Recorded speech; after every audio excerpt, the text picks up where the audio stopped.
Hi, I'm Anne Watson, founder of Developadream, the website for people who would love to get into property but just don't know where to begin.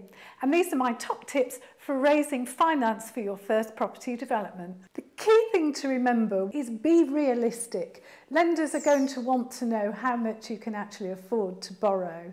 So look at your finances. Affordability is the key for lenders today. You can look at going to your bank.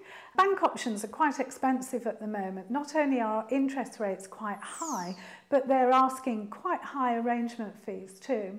You could talk to your own mortgage broker about getting an additional mortgage on your existing property.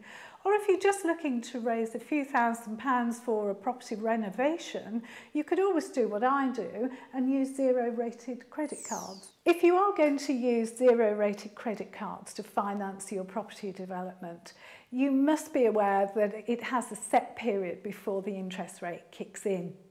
So make sure that you've got a contingency plan.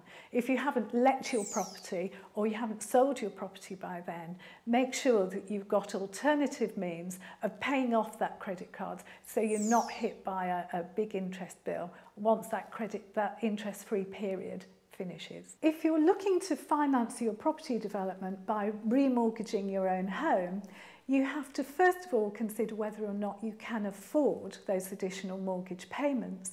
And secondly, you do need to speak to your lender because they may or may not agree to the reason that you're borrowing the additional money. The key thing to consider when you're looking at approaching a private investor to work with on a property development is trust. Approach somebody that you know, like and trust, that you've built up a relationship with, and you've got to know them over a period of time. And this is where networking is quite important. But still make sure that you have a contract between you that stipulates the terms and conditions of that agreement.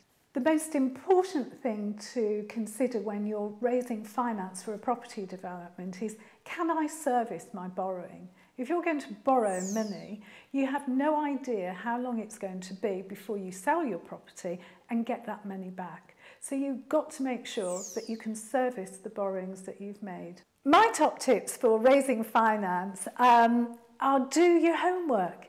You know, there are lots of options out there, but some lenders are asking huge interest rates and arrangement fees up front. So speak to your broker, speak to your bank manager and be flexible. Use lots of different funding options.